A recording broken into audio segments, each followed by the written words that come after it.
공가로는요 70쪽. 공가로는 70쪽. 다섯째 날 인생의 참된 의미를 찾으라. 주제를 가지고 우리 함께 말씀을 나누고자 합니다. 요즘 이제 새벽에 우리가 다니엘서를 보고 있단 말이죠. 다니엘서에 보면 자, 다니엘과 함께 세 명의 친구가 더 있죠. 그죠? 자, 누굽니까? 다니엘과 함께 세 명의 친구가 더 있는데 하나냐와 미사엘과 아사랴. 이렇게 이야기하면 여러분들이 뻥찐다는 거죠. 왜냐하면 여러분들은 뭘로 알고 있는가 하면 사드락, 메삭, 아베느고로 알고 있단 말이죠. 근데 이게 뭐 틀린 건 아니지만 사드락, 메삭, 아베느고는 바벨론식 이름입니다. 바뀐 이름이에요. 원래 유대식 이름은 하나냐, 미사엘, 아사랴입니다. 그리고 다니엘은 왜 유대식으로만 계속 불러주냐고요. 다니엘 이 바벨론식으로 이름이 바뀌었잖아요. 그렇죠? 근데 다니엘은 계속 유대식으로 이름 불러주고 그의 친구들은 왜 바벨론식으로 이름을 불러주냐는 거죠. 천국에서 기분 나쁘다고 전화 왔거든요. 자, 그래서 중요한 건 그 다니엘과 그의 친구들이 바벨론 제국의 포로로 사로잡혀간 이후 3년간 그발 강가에서 죽을 고생을 다해 노동을 합니다. 그러다가 어느 날 이제 황관이 되기 위한 준비로서 거기에 차출이 되죠. 그리고 이 친구들은 왕궁에서 황관이 되기 위한 준비를 하는데 그때 이 다니엘과 친구들이 뭔가 결단을 하게 됩니다. 어떤 결단을 하는가 하면 왕의 사내 진미가 차려졌는데 사실 이 동방 쪽으로 이 동아시아 쪽으로 가면 갈수록 이 음식들이 좀 기가 막힌 게 많거든요. 특히나 유대 민족은 금지하는 음식이 있고 허용하는 음식이 있었죠. 모세 율법에 금지 음식과 허용 음식의 기준점이 뭘까요?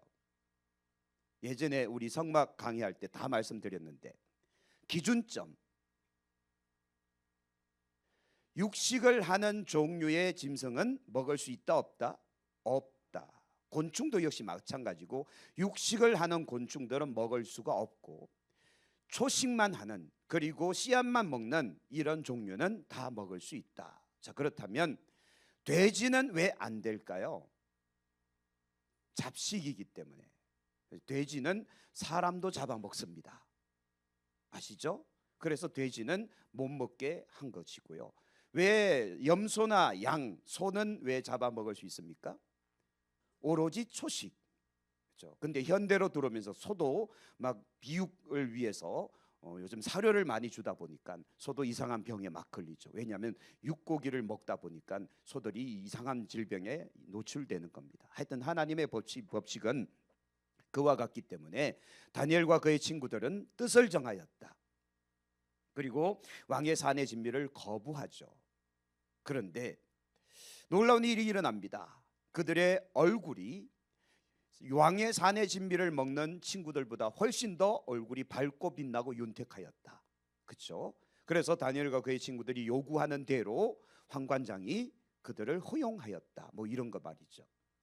근데 그 뒤에 성경은 다니엘서에 보면 이렇게 부가적으로 설명을 합니다. 이 친구들에게 학문, 서적을 통달할 수 있는 지혜를 주시고 특별히 다니엘에게는 꿈과 환상을 해석할 수 있는 능력까지 주셨더라 라고 말이죠. 자, 하나님의 은사에는 항상 여호와 이레의 역사가 있습니다. 다시 반복할게요. 하나님의 역사에는 항상 여호와 이레의 역사가 있다는 거예요. 여러분들도 어느 날 갑자기 하나님께서 예를 드는 거예요. 갑자기 많은 돈이 생겼어. 그래요. 아멘 한 대로 될지어다. 자, 갑자기 많은 돈이 생겼어. 하나님이 왜 주셨을까? 이거 한번 생각해 본 적 있으십니까? 하나님이 이 돈을 왜 주셨을까? 아니면 횡재로다 라고 하십니까? 우리는 생각할 수 있어야 돼요. 하나님이 왜 주셨을까? 이건 작은 예라 그랬습니다. 은사를 받았어요. 능력을 받았어요. 지혜가 왔어요. 아니면 어떤 뭔가가 왔어요. 하나님이 왜 주셨을까? 우리의 사고방식 속에 이걸 계속해서 염두에 두고 있어야 쓰임받을 수 있습니다. 그걸 통해 하나님의 영광이 될 수 있습니다. 그러므로 여러분, 그러한 것들은 여호와 일의 역사다. 곧 하나님이 준비하시는 거예요. 다니엘과 그의 친구들에게 지혜와 지식과 학문과 서적을 통달할 수 있는 능력도 주시고, 다니엘에겐 꿈과 환상을 해석할 수 있는 능력도 주셨는데, 그들에게 은사를 주신 하나님께서 어느 날 갑자기 느부갓네살 왕에게 꿈을 꾸게 만들어 버리잖아요. 그리고 이 꿈이 해석 자체가 불가능하게끔 만들어 버리잖아요. 뭔가 하면 느부갓네살 왕의 머릿속에 이상한 생각을 준 겁니다. 내 꿈을 해석하라. 그랬더니 박사들이 꿈을 말씀해 주시면 해석해 드리리이다. 그랬더니 느부갓네살 왕이 뭐라 그럽니까? 니네들이 알아맞혀라. 이건 말이 되는 소리를 해야죠. 자기가 꿈을 꿔놓고 자기 꿈을 알아맞히라는 거예요. 말 한마디 까딱 잘못하면 죽으니까 어느 누구도 대답을 하지 못합니다. 그런데 이 황제가 오히려 열받아서 이 바벨론 제국에 있는 모든 박사들 죽여라, 학자들을 죽여라, 쓸데없다 이거죠. 내 꿈 하나 알아맞히지 못하는 학자들은 쓸데없다, 다 죽이라. 그때 다니엘이 짠 하고 나타나죠. 넷이 황관일 뿐인데 그 앞에 탁 나타납니다. 어찌 왕의 명령이 그리 급하뇨? 잠깐만 기다리시오. 내가 하늘의 하나님께 묻고 왕에게 그걸 알려드리리이다. 참 배짱 있죠. 그리고 나서 자기 친구들과 함께 기도를 하고는 왕 앞에 당당하게 섭니다. 그리고 왕의 꿈은 이러하고 그 꿈의 해석은 이러하니 이것은 확실하고 참된 해석입니다. 그러니 왕이 뭐라 그래요? 할 말이 없는 거죠. 너무 정확하게 이야기를 해버리니까. 자, 그 이후에 이 느부갓네살 왕이 약간 좀 교만병에 들어간 것 같아요. 하나님을 인정해 놓고는 갑자기 그 나라가 더 부강해지니까 무슨 짓을 했는가 하면 황금신상, 자기 황제의 모습에 황금신상을 높이만 30m가 되는 황금신상을 세워놓고 이 나라에 있는 이제 누구든지 왕의 금신상에 절하라. 절하지 아니하면 풀무불에 던져버리겠다, 죽여버리겠다, 이런 명령을 내립니다. 근데 하필 그때 이 하나냐, 미사엘, 아사랴가 그 왕궁에 있었단 말이죠. 근데 모든 백성이 엎드려 절을 할 때 이 세 명의 친구는 절을 해요, 안 해요? 왜 안 했을까요? 이전에 왕의 산의 진미도 거부한 이유가 뭡니까? 누구 때문에 안 했죠? 하나님 때문에. 오늘 황제의 금신상에 절을 안 하는 것도 누구 때문에 안 했죠? 하나님 때문에 안 합니다. 그랬더니 황제의 명령이 있기 때문에 이들을 불뭇불에 집어 던지게 되는데 7배나 더 뜨겁게 만들어서 그들을 끌고 가는 군인들이 어떻게 됩니까? 데리고 가던 군인들이 다 죽을 만큼 그만큼 뜨거운 불뭇불에 던졌으나 3명을 던졌으나 몇 명이 거닐더라? 4명이 거닐더라. 한 명은 누구와 같았더라? 신의 아들 같았더라. 그러니 황제가 그걸 보고는 화들짝 놀라서 그들을 데리고 나왔는데 머리털럭 하나 상하지 않는, 그 흘린 냄새조차도 없이, 그래서 최초의 찜질방이 그때 생겼다더라. 그런 전설이 있습니다. 그걸 보고서 황제가 다시 또 하나님을 인정할 수밖에 없었으나, 그런데 하나님께서는 그 모습을 보고 살짝 삐지신 것 같아요. 내가 너에게 황제의 자리를 주었고 내가 너에게 이 제국을 주었는데 네가 교만해? 그러더니 하나님께서 이 느부갓네살 왕에게 약간 정신을 45도를 돌려놔 버립니다. 정신이 45도가 돌아가면 어떻게 될까요? 이제 미친 거예요. 말 그대로 황제가 미쳐서 소처럼 들판에 나가서 풀 뜯어먹는 미치광이가 돼버립니다.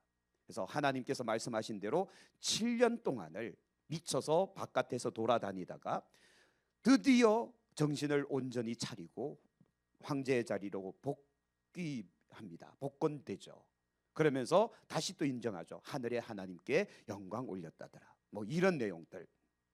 제가 다니엘서 1장부터 계속해서 쭉 짧게 설명했는데, 지금 다니엘과 그의 친구들, 그리고 느부갓네살 왕과 바벨론 제국의 사람들, 이게 비교가 되면서 나오는데, 다니엘과 그의 친구들은 항상 중심에 누가 있어요? 하나님이 계셔서 하나님 앞에 우리가 범죄할 수 없다. 하나님께서 계시기 때문에 우리는 우상 숭배를 할 수 없다. 하나님께서 우리의 하나님이시다를 계속 인정하고 있단 말이죠. 나중에 다니엘도 사자굴 앞에서도 어떻게 합니까? 당당하잖아요. 그렇죠? 절대로 그는 허용하지 않습니다. 내 신앙 양심에 어긋나는 일은 하지 않겠다는 거죠. 그들은 항상 중심에 하나님이 있었다는 거죠.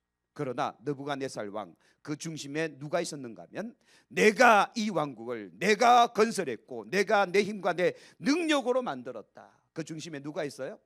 내가 있는 거예요. 자, 오늘 인생의 참된 의미를 찾으라 제목인데요. 다니엘과 그의 친구들은 인생의 의미를 가치를 누구에게 둔 겁니까? 여러분들은 인생의 가치를 누구에게 두고 계십니까? 그 거짓말 진짜죠. 정말 우리의 인생의 가치를 하나님 앞에 두고 있느냐? 그러면 그 하나님께서 우리에게 명령하신 명령들을 우리는 100% 순종할 수 있어야 되거든요.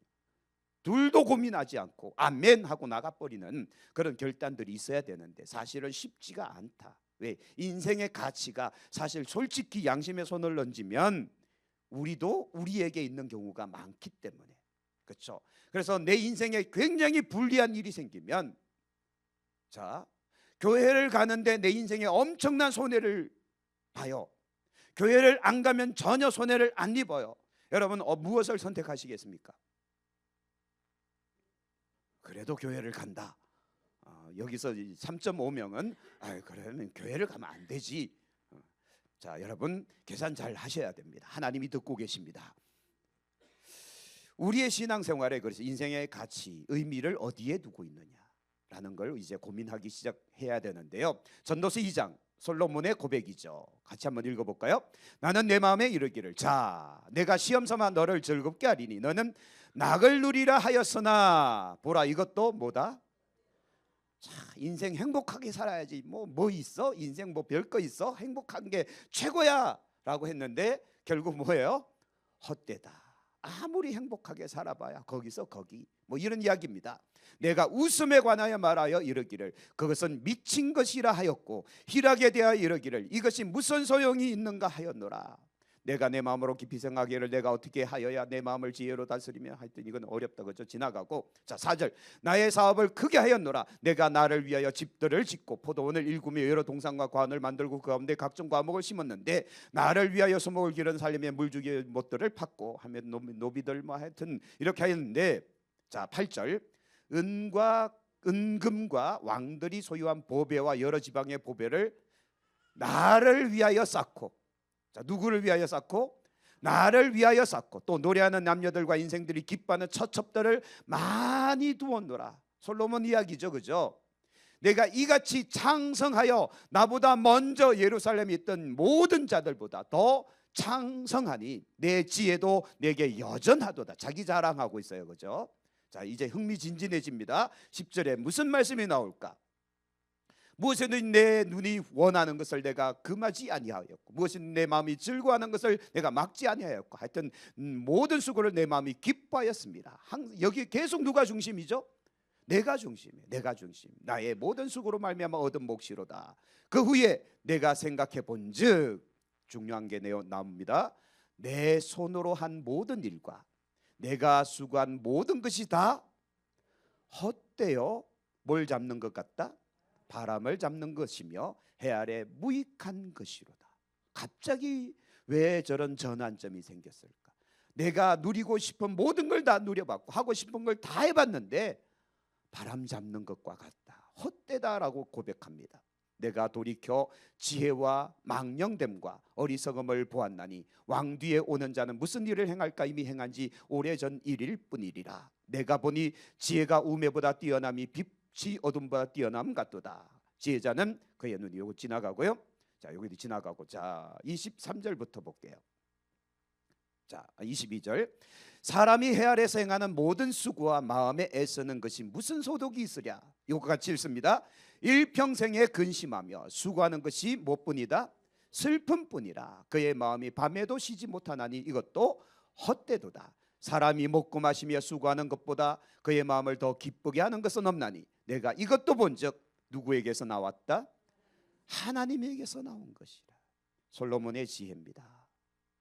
내가 모든 걸 다 해봤는데 후회되는 것이 하나 있다. 그게 뭔가 하면 내가 내 힘으로, 내 능력으로, 내가 노력으로 내가 뭔가를 이루어낸 것 같은데 결국 깨닫고 나니까 내가 한 것이 아니라 하나님이 한 것이고.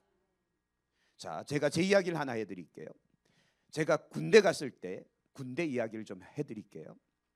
이제 군대를 가면 유격 훈련이라는 걸 1년에 한 번씩 무조건 가야 되거든요. 2박 3일 또는 3박 4일의 일정으로 유격을 받는데 그게 정말 힘듭니다.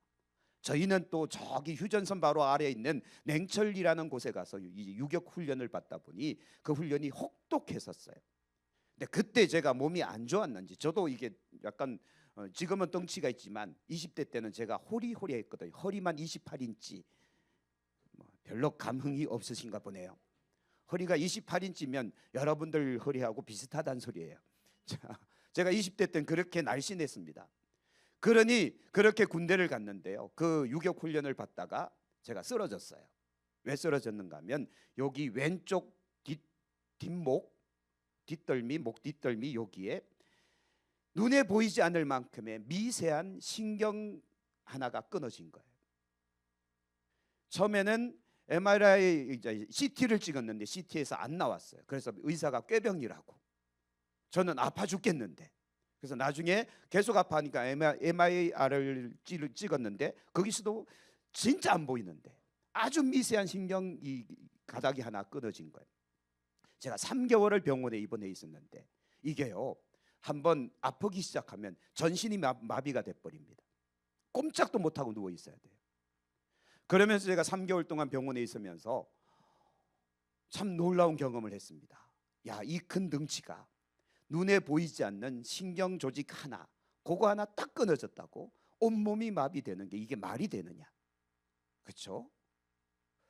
그러면서 야, 이 인간이란 게 별거 없구나, 별 수 없구나라는 걸 그때서야 깨달았었습니다. 그래서 지금도 후유증이 있어요. 그래서 약간 무리하거나 피곤하거나 하면 여기에 뒷골이 땡기기 시작하면 두통으로 확 옵니다. 그래서 굉장히 조심하고 있는데, 하여튼 사람이 아무리 수고해도, 사람이 제 아무리 노력해도 안 되는 게 있어요, 없어요? 있다니까요. 건강의 문제 내 마음대로 안 된다니까요. 사업의 문제 내 마음대로 안 된다니까요. 특히 자식 문제 내 마음대로 안 된다니까요. 여러분들이 인생에 내 마음대로 되는 게 세상에 몇 가지나 있겠습니까? 안 그래요? 나이 들고 나니까 내 마음대로 되는 건 많아야 적어요? 적어요. 아니, 거의 없다고 쳐도 맞는 것 같아요. 왜냐하면 모든 것이 어디서부터 나온다? 하나님으로부터 나오는 것이다 라는 거예요. 사람이 먹고 마시고 수고하는 모든 것들이 하나님께로부터 나온다는 거죠. 그래서 25절 이렇게 탄식합니다. 아, 먹고 즐기는 일을 누가 나보다 더 해보았으랴. 솔로몬보다 더 해본 사람 없죠. 그런데 하나님은 그가 기뻐하시는 자에게 지혜와 지식과 희락을 주시나 죄인에게는 노고를 주시고 그가 모아 쌓게 하사 하나님을 기뻐하는 자에게 그가 주게 하시지만 이것도 헛되어 바람을 잡는 것이로다. 이렇게 이야기를 합니다. 그래서 솔로몬의 지혜는 다 헛되다. 인간이 누리고 싶은 모든 걸 다 누려도 헛될 뿐이다. 즉 무슨 소리인가 하면 다니엘과 그의 친구들은 하나님께 인생의 가치를 두었더니 그 바벨론 제국에서도 그들은 살아남을 뿐만 아니라 다니엘은 국무총리로, 그의 친구 세 사람은 지방의 도지사격으로 높은 직위를 차지하며 바벨론 제국에 남아있었던 모든 유다 민족들을 보호하는 역할을 감당했다는 거죠. 솔로몬은 사실은 결국 하나님을 취합니까? 버립니까? 버렸죠. 하나님을 버리고 나서 그가 내린 결론은 헛되고 헛되니 헛되고 헛되니라. 헛됨으로 인생이 돌아가고 맙니다. 그래서 결국 깨닫는 거죠. 그래, 내 능력으로 되는 것이 아니었는데 하나님께서 내게 주신 것인데, 그런 고백을 하는 게 전도서의 이야기다라는 거예요. 그러면 여러분, 우리도요, 우리 인생의 가치를 하나님께 둡시다. 내 삶의 의미를 주님께 둬야 된다니까요. 그래야만 우리를 제대로 발견하게 되고 우리의 삶을 제대로 살아가게 된다라는 거죠. 자, 이 그림, 이게 어떤 새인지 아십니까? 뻐꾸기. 밤 되면 뻐꾹뻐꾹 하고 오는 그 뻐꾸기입니다. 이 뻐꾸기란 녀석이 얼마나 아주 얍삽한가 하면, 물론 하나님께서 그렇게 만든 것이긴 하겠지만, 이 뻐꾸기가요, 알을 낳는데 자기가 둥지를 만들고 자기 둥지에다가 알을 넣고 자기가 그 새끼를 키우면 좋겠는데, 얘는 습성이 자기 새끼를 자기가 안 키워요. 그럼 어디다가 얘가 알을 놓는가 하면 뱁새라고 하는, 성경엔 자고새라고 불리는 그런 뱁새 둥지에다가 자기 알을 낳아버립니다. 그럼 이 뻐꾸기 새끼가 여기서 부화를 먼저 하거든요. 먼저 부화를 하면 얘는 본능적으로 무슨 짓을 하는가 하면 자기 옆에 있는 다른 알들을, 여기 그림 나와 있죠, 다른 알들을 밀어서 둥지 밖으로 떨어뜨려 버려요. 그러면 원래 뱁새 알들은 다 저 밑에 떨어져서 깨지고 이 뻐꾸기 새끼만 거기 있는 겁니다. 그러면 이 뱁새가, 자고새가 이 뻐꾸기 새끼를 자기 새끼인 줄 알고 열심히 먹이를 물어다가 키우는데, 뱁새는 얼마 크긴가 하면 요만하고 뻐꾸기는 이만한데, 얘가 어미 뻐꾸기가 아니라 새끼 뻐꾸기예요. 근데 이 뱁새는 이게 자기 새끼인 줄 알고 열심히 물어다 먹이를 날리는 거예요. 그러면 이 뱁새는 평상시보다 한 3배나 4배의 노력을 더 많이 기울여야 이 새끼 뻐꾸기를 먹여 살리는 거예요. 죽어나는 거죠, 그렇죠? 근데 이 뻐꾸기는 또 날개짓해서 날 때가 되면 엄마 모시고 산다, 가버린다, 날아가 버려요. 떠나버려요, 홀홀. 그러면 엄마 뱁새는 뭐예요? 여러분 인생 보는 것 같죠, 그렇죠? 열심히 키워놨더니 아들 딸도 소용없어요. 그러면서, 그죠? 다 떠나버리는 인생의 허무함을 이야기하는, 근데 이게 실제 자연 세계에서 일어나는 사건들이니까요. 그래서 오늘 공과에도 그렇게 나와 있지 않습니까? 훌쩍 떠나버리는 인생, 허무한 인생을 이야기하는 거예요. 인생은 참 허무하다. 열심히 노력했는데, 열심히 수고했는데, 정말 최선을 다해서 살았는데 어느 날 갑자기 남는 게 하나도 없어. 그리고 덜컥 죽음이라는 게 오는 거예요. 그렇죠? 덜컥 죽음이라는 게 왔어요. 이게 뭐냐는 거죠. 예전에 제가 기사가 있었는데, 대구에서 어떤 이 사업가가 700억이라는 돈을 남겨놓고 갑자기 죽었어요. 얼마요? 700억. 그의 아내와 4명의 자식들 총 5명이 유산을 상속받는데, 자, 700억이 적은 돈이 많은 돈이에요? 어마어마한 돈이잖아요. 사실은 우리는 꿈도 꾸지 못할 큰 돈인데, 5명의 이 가족들이, 어머니는 어머니이기 때문에 권리를 내세우고, 장남은 장남이라 권리를 내세우고, 나머지 자식들도 우리도 권리가 있다고 내세우면서 서로가 고소를 한 겁니다. 엄마가 자식을, 자식이 엄마를, 형제가 형제를, 서로가 법원에다 고소를 해서 700억 사건이 엄청나게 큰 사건이 돼버렸어요. 그래서 서로가 더 많이 가져가려고 가족이 다 깨져버린 거예요. 그렇죠? 그걸 제가 기사를 보면서, 야, 참 인생이라는 게 돈 앞에서 저렇게 무너지는구나, 가족도 없구나 라는 생각을 하게 됩니다. 여러분, 우리 인생이 이와 같이 허무한 인생이 되면 얼마나 이게 참 좀 그렇지 않겠습니까? 열심히 살았는데, 눈물 흘리며 부지런히 살아왔는데 마지막에는 아무것도 없는, 또 때로는 죽음이라는 게 덜컥 내 눈앞에 와버리면 얼마나 허무하냐 이거예요. 자, 요것도 또 그런데, 하여튼 먹여 살리는데, 전 죽을 둥 살 둥 모르고 저렇게 먹여 살리잖아요. 근데 어느 날 떠나버린다니까요. 자, 그래서 예레미야서 17장 11절에 불의로 치부하는 자는 자고새가 낳지 아니한 알을 품은 것 같아서 그의 중년에 그것이 떠나겠고 마침내 어리석은 자가 되리라. 그래서 믿지 않는 사람들의 삶을 이야기하는 거예요. 즉, 다시 말해서 우리는 지금 죽어도 어디 간다? 천국 간다. 확신 있으십니까? 진짜죠? 믿지 않는 사람은 저렇게 열심히 살아도 결국 어디 간다?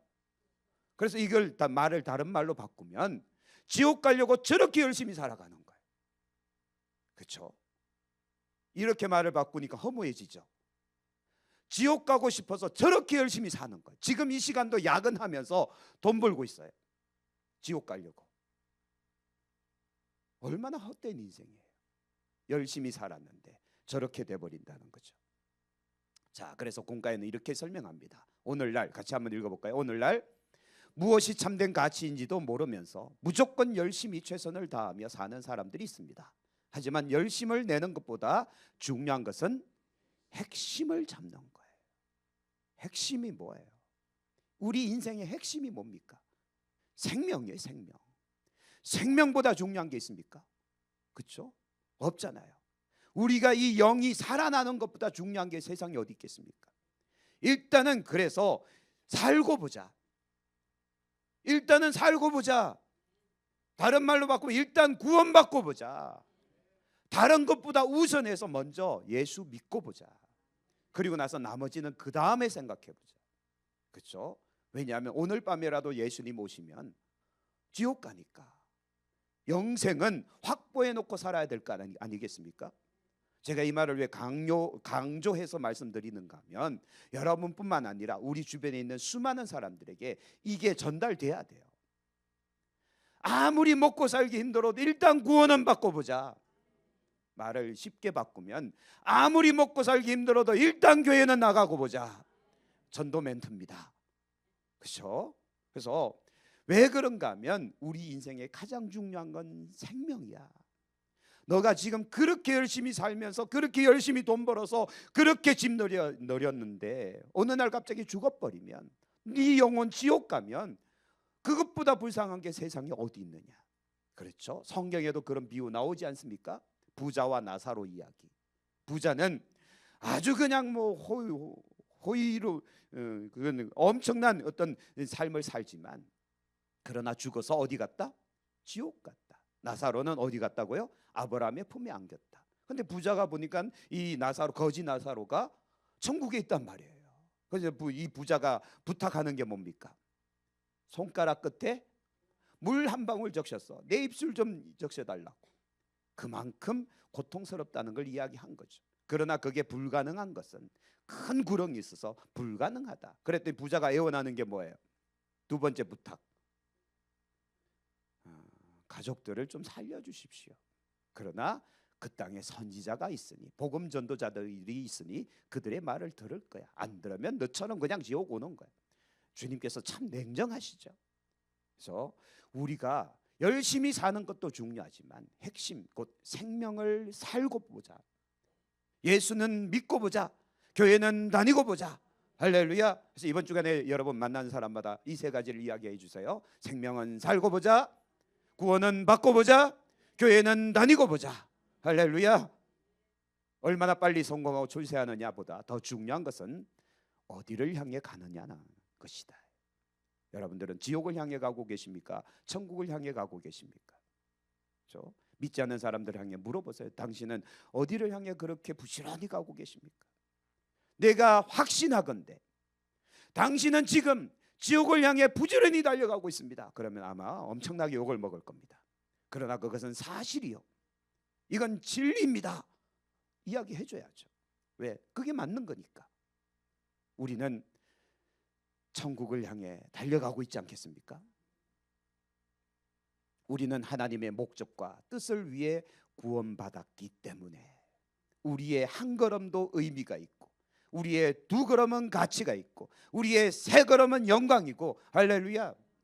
그래서 우리는요 헛되이 왔다 헛되이 돌아가는 인생 아니라는 겁니다. 그래서 아까 말씀 다시 끄집어내서 말씀드리면 여호와 일의 역사, 하나님은 우리가 구원받을 때 성령도 주시지만 은사도 주시고 능력도 주시고 복도 주셔서 여호와 일에 곧 준비하신다니까요.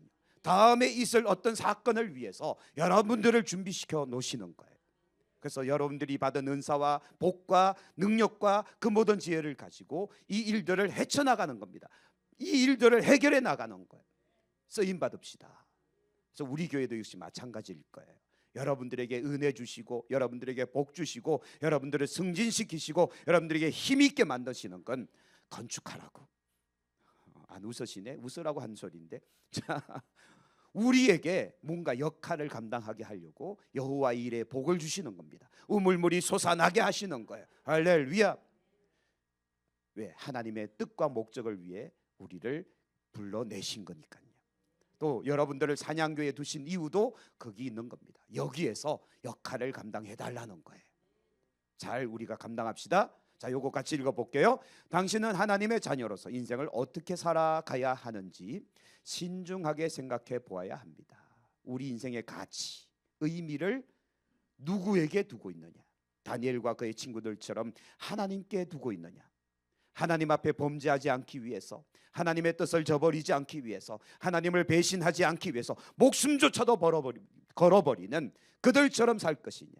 아니면 가론 유다처럼 겨우 은 30인가요? 얼마 되지도 않는 그 작은 푼돈에 예수님을 팔아먹어버리고 자기 생명조차도 팔아먹어버리는 어리석은 삶을 선택할 것이냐? 또 느부갓네살 왕처럼 자기 자신 그 권력에 탐욕에 눈먼 나머지 하나님을 잊어버린 채 살아가다가 그렇게 두들겨 맞아서 7년이나 정신 나간 사람, 미친 사람으로 살아갈 것이냐? 우리가 선택하는 겁니다. 우리는 어떻게 살아가야 할 것인지 말이죠. 바라기는 우리 모두가 하나님께 인생의 가치와 의미를 두고 하나님의 말씀대로 살아가고 하나님의 뜻을 이루기 위해 살아가다가 하나님께 멋있게 쓰임받기를 축복합니다. 그래서 여러분께 은사와 능력이 다 있다니까요. 복도 있다니까요. 우리 함께 쓰임받읍시다. 자, 그러므로 자 읽어봅시다. 그러므로 사랑을 받는 자녀같이 너희는 하나님을 본받는 자가 되라. 그리고 2절은 그리스도께서 너희를 사랑하신 것 같이 너희도 사랑 가운데서 행하라. 두 가지를 이야기합니다. 사도 바울의 교훈이죠. 첫 번째는 하나님을 본받아라. 두 번째는 사랑 가운데서 행하라 라고 이야기합니다. 우리 인생이 사실 이제 육신의 때는 마무리될 때가 옵니다. 우리는 흙으로 왔으니 어디로 돌아간다고요? 이건 성경의 이치입니다. 하나님의 정한 법칙이에요. 이 육신을 가지고 영생할 수 있는 사람은 없습니다. 맞아요? 틀려요? 맞아요. 육신을 가지고 영생할 수는 없어요. 육신은 그래서 흙으로 돌아갈 수밖에 없는데 그때 결산할 때가 온다니까요. 너희가 얼마나 말씀으로 살았느냐, 믿음으로 살았느냐, 그리고 너희가 얼마나 그 말씀을 실천하며 살았느냐 주님께서 물어보신다니까요. 그래서 예수님의 비유 중에 회개할 새, 결산할 새 우리가 한번 우리 결론 맺어보자. 내놔봐, 내놔봐 라고 물어보시잖아요. 그때 우리는 무엇을 내놓을 수 있겠는가? 사도 바울은 두 가지를 이야기합니다. 우리가 얼마나 주님을, 하나님을 본받고 살았느냐, 또 우리가 얼마나 그 사랑을 행하며 살았느냐라는 걸 우리에게 질문을 던진다라는 거죠. 자, 요것도 한번 같이 읽어볼게요. 일의 결국을 다 들었으니 하나님을 경외하고 그의 명령들을 지킬지어다. 이것이 모든 사람의 본분이다. 본분. 인간의 본분이 있다는 거예요. 인간의 본분이 두 가지인데 첫 번째가 뭔가 하면 하나님을 경외하는 거고 두 번째는 그의 명령을 지키는 거예요. 솔로몬의 이야기거든요. 자, 그런데 솔로몬은 두 가지를 지켰어요? 안 지켰어요? 둘 다 안 지켰어요. 그러니 전도서의 주제가 뭔가 하면 헛되고 헛되니 헛되고 헛되니라예요. 헛된 인생 되어버리고 맙니다. 우리 인생이 본분이 있다는 거예요. 그래서 이걸 요약하면 이렇게 됩니다. 솔로몬의 교훈은 사람의 본분이 두 가지가 있는데 첫 번째는 뭐다? 하나님을 경외하는 것. 두 번째는요, 그 명령을 지키는 거예요. 그래서 우리는 정말 예배할 때, 주일날 말씀드렸죠. 예배할 때 오른손은 어떻게 들고 맞박은 하늘을 향해. 근데 우리는 각각 오른손은 뭐 들고 있고, 손엔 뭐 들고 있고, 예배 시간에 뭐 들고 있고. 왜 카카오톡은 왜 확인하는 거예요? 예배 시간에. 예배 시간에 왜 날씨는 왜 보는 거예요? 하나님께서 여러분 보고 있다고 생각 안 드십니까? 뒤통수가 뜨뜻하지 않으세요? 그렇죠? 그리고 예배 시간에 왜 고개를 숙여요? 안 그래요? 이게 그래서 짐승의 표, 오른손과 이마라고 했잖아요. 즉 다시 말해 짐승의 표는 우상 숭배와 동격으로 보는 거거든요. 내가 하나님을 예배하지 않으면 나 스스로가 예배를 받는 자가 돼버리는 거예요. 내가 그 우상이 돼버린다는 거죠. 그러면 여러분, 우리 이 손으로 하나님 앞에 영광 올려드리고 찬송하고 박수하고 이 이마를 들어 하나님을 바라보며 경배하고 예배할 수 있는 삶이 되어지기를 원합니다. 이게 하나님 경외예요. 하나님 경외라고 해서 무슨 엄청나게 거창하고 대단한 이야기 하는 거 아니에요. 예배할 때 진심으로 전심으로 일심으로 하나님을 예배하고 찬송하라. 그러면 예배하는 자를 찾으시고 그를 만나주시고 그에게 말씀하셔서 그의 인생의 모든 복을 펼쳐주신다. 진짜 여러분 한번 올해와 내년까지 예배 목숨을 한번 걸어보세요. 하나님께서요 여러분 인생을 확 바꿔버릴 겁니다. 진짜 예배자가 한번 되어보시라 이거예요. 할렐루야. 그 다음 두 번째는 무엇을 지켜라? 명령이 뭐예요? 성경이잖아요. 성경. 하나님의 말씀에 성경에 기록되어 있는 모든 하나님의 명령들, 신구약 성경 전체를 놓고 우리가 늘 묵상하면서 말씀 받을 때마다 그 말씀에 아멘 아멘 하고 아멘 아멘 하였다면 지키고, 그렇죠? 그렇게 살아보는 거예요. 그래서 손해 보는 사람이 있으면 저한테 오십시오. 제가 보상해 드리겠습니다. 아시겠죠? 그러나 제가 장담하건대 진짜 하나님을 경외하고 하나님 말씀대로 살아가는 사람들에겐 하나님은요 30배, 60배, 100배, 아니 저는 욕심내는 게 있잖아요. 1000배로, 아니 거기서 더 해서 10,000배로 갚아주시기를 늘 기도하고 있답니다. 그래서 여러분 그 주인공 됩시다. 그래서 우리는 이 사람의 본분을 지켜야 되는데 안타깝게도 가끔씩 나타나라 이런 사람들이 있어요. 인간의 본분, 사람의 본분을 어겨버리는 거죠. 덮어버리고 어떻게 사는가 하면 헛된 인생을 살아가는 사람들이 있다는 겁니다. 결국 언제 깨달을까요? 죽기 전에 깨달아도 참 다행이죠. 회개합니다 하고 죽으면 부끄러운 구원이지만 구원을 받으니까. 근데 어디 가서 깨달아요? 지옥 가서 깨달으니까 문제예요. 그죠? 지옥을 갔다 온 사람들의 고백에 의하면 그곳에서 탄식을 한대. 그곳에서. 근데 그곳에서 탄식하면 기회가 있을까요? 없을까요? 기회가 다시 없습니다. 회개할 기회가 없는 거예요. 그렇죠? 그러므로 이거 정말 알아야 됩니다. 헛되니 지옥 가서 깨달아봐야 소용없다. 지금 살아있는 동안, 지금 우리가 깨달아서 지금 우리가 이 사람의 본분을 행해야, 그래야만 하나님께 인정받고 복도 받고 역할도 감당하여 하나님의 영광이 될 수 있다라는 거 우리가 좀 기억하면 좋겠습니다. 자, 솔로몬의 교훈 여기까지 한번 읽어볼게요. 내가 내 마음속으로 이르기를 우매자가 당한 것을 나도 당하리니 내게 지혜가 있었다 한들 내게 무슨 유익이 있으리요 하였도다. 이에 내가 내 마음속으로 이르기를 이것도 헛되도다 하였도다. 솔로몬의 이야기예요. 세상 사람들이 가진 지혜보다 더 많은 지혜를 가졌죠. 스바 여왕이 그 소문 듣고 막 와서 구경할 정도로 그 지혜가 얼마나 탁월한지. 예가 하나 나오잖아요. 어린애가 있었는데 이 애 하나를 죽여서 이 애를 바꿔치기 해서 이 애가 내 애입니다 하고 두 산모가 싸우고 있을 때 솔로몬에게 판결 내려달라고 온 거 잘 아시죠?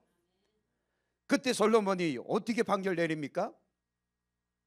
반으로 쪼개서 이제 나눠줘라. 그랬더니 이 가짜 엄마는 그럽시다 우리 반으로 나눕시다. 진짜 엄마는 제가 잘못했습니다. 제가 거짓말했습니다.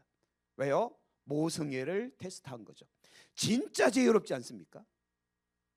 그래서 솔로몬의 판단은요, 눈물 흘리며 회개하는 저 여인이 진짜 엄마다. 그리고 이 여자는 가짜다. 뭐 이런 판결, 아주 명확한 판결을 내리잖아요. 그만큼 솔로몬이 지혜로웠다. 그러나 그 지혜가 무슨 소용이 있으리요? 하나님을 경외하지 않으니. 하나님을 경외하지 않는 지혜가 무슨 소용이 있으리요. 결국 어디 가니까요. 자, 이런 책 제목이 있습니다. 내가 살면서 배워야 할 모든 원리를 나는 유치원에서 다 배웠다. 이게 책 이름이에요. 엄청 길죠.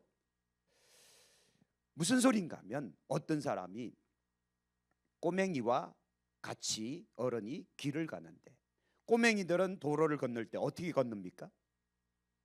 이러고 건너요. 근데 이 사람 박사학위를 가진 사람인데 도로를 어떻게 건너요? 샥샥 보고는 후다닥 간단 말이죠. 누가 차에 치였을까요? 누가 지혜로울까요? 손 들고 가는 어린아이가 지혜로운 거예요. 아무리 박사학위가 10개면 뭐합니까? 그날 거기서 죽어버리면 헛된 인생이죠. 제가 아는 어떤 박사님은요, 정말 탁월한 박사님이세요. 근데 자기 집에 있는 전구를 못 갈아 끼워요. 그래서 제가 별명을 붙였어요. 알맨쟁이라고. 알도 못 갈아 끼우는 알맨쟁이. 박사학위가 있으면 뭐해요? 전구 하나 못 갈아 끼우는데 멍청이죠. 안 그래요? 진짜 인생을 살아가면서 필요한 지혜는, 그죠? 진짜 유치원에서 다 배운다니까요. 그 유치원에서 배운 원리대로 살면 물에 안 빠져 죽어요. 도로에서 사고 잘 안 나요. 식중독 잘 안 걸려요. 왜? 가장 기초적인 걸 가르쳐 주니까. 성경은 우리 인생의 원리를 가르쳐 주는데 성경대로 살아가기 시작하면 가장 기본적인 것들을 가르쳐 주기에 문제 안 생긴다니까요. 근데 우리가 여기를 벗어나서 샥샥 하고 눈치 보고 후다닥 뛰니까 문제가 생긴 거죠. 그렇죠? 성경의 원리를 벗어나니까 문제가 생긴 겁니다. 자, 요게 문제죠, 그렇죠? 그래서 그렇게 살다가 어느 날 갑자기 죽음이라는 것이 턱 와버리면 병상에서 이제 하고 있을 때 의사가 얼마 안 남았습니다 하면 이 얼마나 허무한 인생이냐는 거예요. 물론 아까도 말씀드렸습니다. 그 순간이라도 회개하면 그나마 그것도 복이에요. 그렇죠? 제가 이 병상 이제 세례, 병상에는 침례를 못 주니까 병상 세례를 준 적도 있었거든요. 그래서 죽어가는 환자를 물에 풍덩 담그면 진짜 죽으니까 큰일 나잖아요. 그래서 그때는 병원에 가서 세례식을 행합니다. 그분이 운명하기 전 한 이틀 전인가 제가 가서 예수님 영접하고 세례를 베풀고 예수님 믿으시죠? 아멘 하고는 돌아가셨어요. 그러니 그 자식들이요 너무 좋아하는 거예요. 자기 어머니가 예수님을 영접하고 돌아가셨으니까. 그래서 그 자식들은 어떤 믿음이 있는 거예요? 우리 어머니 어디 가셨다? 천국 가셨다. 근데 이게 자녀들 입장에서는 얼마나 큰 위로인지 아십니까? 여러분 입장 바꿔 생각해봐요. 우리 어머니 돌아가셨는데 지옥 가셨어. 평생 한이잖아요. 그렇지 않겠습니까? 죽음 앞에서 우리가 인생을 선택할 수 없다면, 죽음 앞에서 우리가 내가 잘못 살아온 것들을 바꿀 수가 없다면 얼마나 불행한 인생이에요. 자, 다시 결론. 예수님 없이 죽어버리면 어디로 간다고요? 내가 그동안 쌓아놓은 부귀, 영화, 명예 모든 것들 헛될 수밖에 없습니다. 그러나 우리가 예수님 믿고 구원받아서 우리가 죽을 때 천국 간다면 나의 모든 인생의 뒤안길은요 여호와 이레와 여호와 니시의 복들이 난. 그래서 그 흔적들을 수많은 사람들이 보고 따라온다니까요. 우리의 발자취, 우리의 인생의 흔적들이 믿음의 발자취가 되는 거예요. 교훈이 된다는 말이죠. 이게 얼마나 가치 있는 인생이냐라는 거죠. 이 그림이 참 멋있더라고요. 사람들이 모여서 예수님을 형성하는. 자, 같이 읽어볼게요. 오직 죽음의 문제를 해결해 주신 하나님만이 우리에게 중요한 분입니다. 사람의 인생에 있어서 하나님 없이 사는 것은 모두 덧없는 것입니다. 그렇죠? 예수님이 안 계시면 우리 인생은 아무 의미가 없습니다. 아무리 열심히 산들 지옥 가는데, 그렇죠? 아무리 세상의 명예와 아무리 권세를 가져도 전부 지옥 가버리는데 무슨 소용이 있냐 이거예요. 그래서 우리는 찬송하잖아요. 천국에서 만나보자. 그날 아침 거기서 만나보자고. 진짜 그래야 돼요. 여기 옆에 있는 사람 인사합시다. 천국에서 만납시다. 혹시 두려움 가운데 여러분이 천국에서 못 만날 사람이 있을까? 두렵습니다. 그죠? 진짜 우리 천국에서 만나야 돼요. 근데 우리 예수님께서 이 죽음의 문제를 해결해 버리셨잖아요. 죄와 사망의 권세 깨뜨리시고 부활하심으로 잠자는 자들의 첫 열매가 되셔서 영생이 있음을 우리에게 알게 하시니 얼마나 감사하냐 이거예요. 그러니 이제 우리 인생은 지금 죽어도 우리 인생은 헛되지 않습니다. 다시 반복해서 말씀드릴게요. 우리가 살아온 인생의 뒤안길, 우리의 흔적들은 여러분들의 신앙의 흔적들이고 눈물의 흔적들이고 여러분들의 헌신의 흔적들이기에 후손들이 보고 배운다니까요. 그러나 내가 믿지 않고 열심히 살아도 그 인생의 뒤안길은요, 죄악이고 이건 실패 원인들이잖아요. 그렇죠? 그걸 누가 답습할까 봐 두려운 건 아닙니까?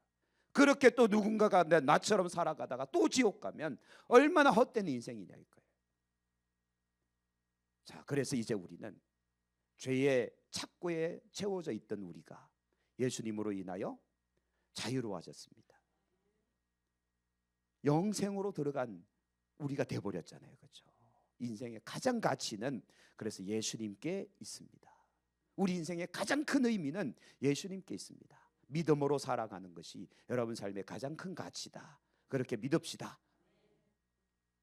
그래서 읽습니다. 하나님 자녀인 우리는 육신의 죽음으로 끝나는 것이 아니라 영원한 생명으로 시작되는 복을 받았다는 거예요. 그래서 우리의 죽음은 끝이 아니라 새로운 시작이다. 영혼의 때를 향하는 새로운 시작이다. 이건 나중에 이강록 장로님 한 번 더 간증을 해주셔야 될 것 같습니다. 천국 문턱에서 아쉽다고 해야 되나 아니면 다행이라고 해야 되는가. 강현옥 권사님 입장에서는 엄청난 그렇죠. 그날 들어가셨으면 혼자 될 뻔했잖아요. 그렇죠. 근데 그 감동 아직도 갖고 계시잖아요.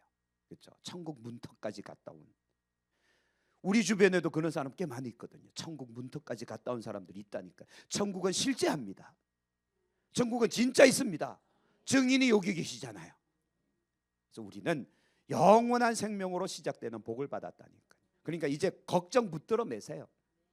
서로 따라합시다. 지옥 가긴 걸러 먹었다. 한 번 더. 지옥 가긴 걸러 먹었슈. 믿으세요. 우리가 예수님 믿는다면 지옥 가고 싶어 발버둥 쳐도 못 갑니다. 이미 구원받은 사람들은. 할렐루야. 근데 예수 믿다가 떨어져 나간 그 사람들은 뭐예요? 그러면 지금도 교회 안 다니는 그 사람들은 뭐예요? 오라고 해도 안 오는 그 이들은 뭐예요? 둘 중 하나겠죠. 처음부터 예수님 안 믿었든지 아니면 집 나간 탕자든지. 그렇죠? 그러면 처음부터 안 믿었다면 빨리 가서 전도해야 되고, 집 나간 탕자면 빨리 가서 데리고 와야 되고, 그렇게 하면 되지 않겠습니까? 자, 죽음은 인생의 끝을 알리는 슬픈 이정표가 아니라 영혼의 때를 향한 출발점이 되었다는 거예요.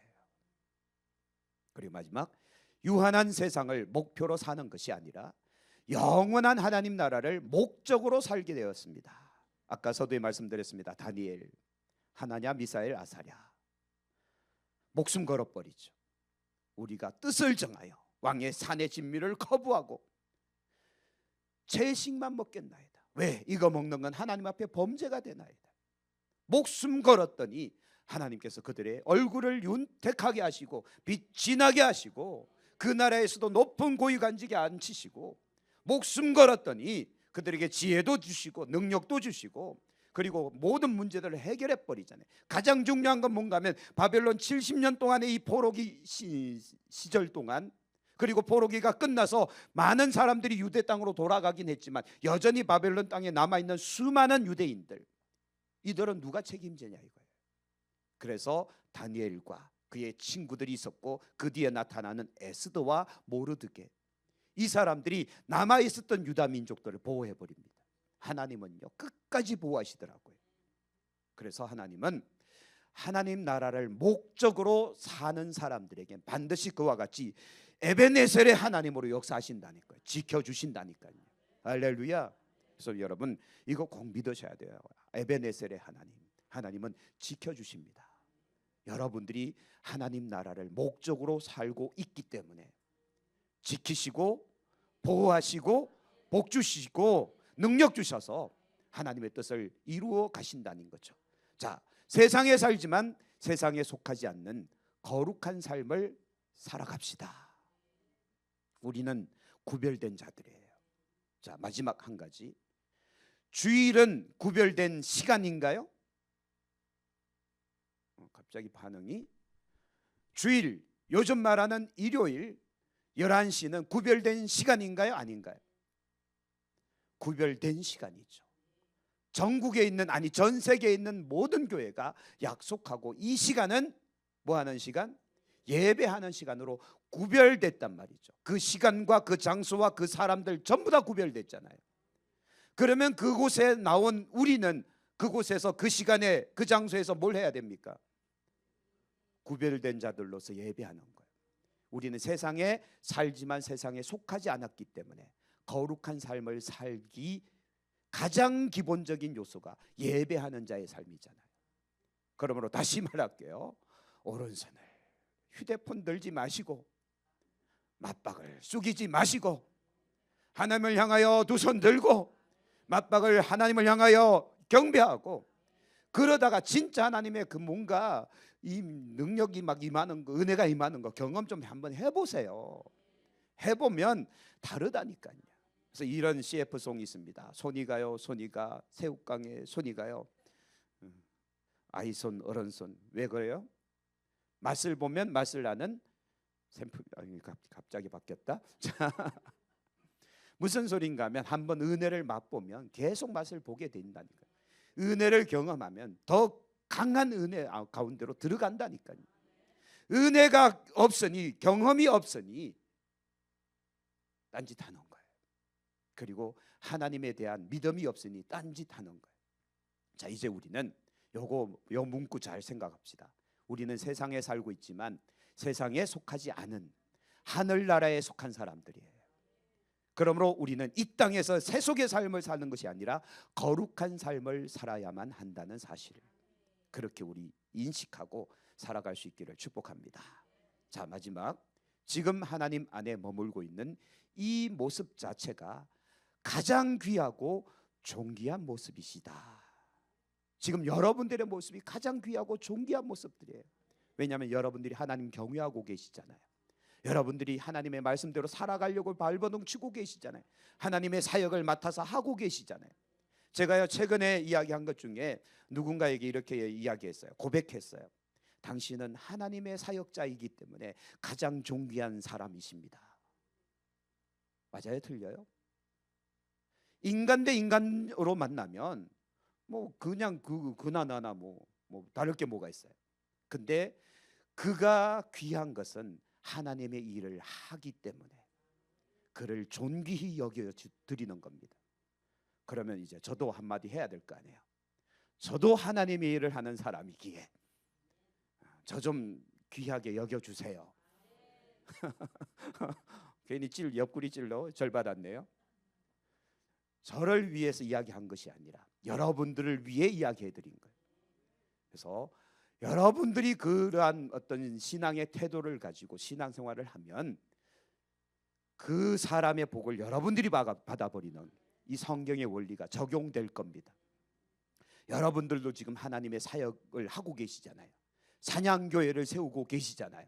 이 사냥교회는 누구 교회죠? 하나님 교회, 주님 교회잖아요. 핏값 주고 사신 교회잖아요. 이 교회를 위해서 헌신하시는 여러분들은 가장 귀하신 분들이십니다. 따봉 날려드릴게요. 여러분은 가장 존귀한 분들이십니다. 할렐루야.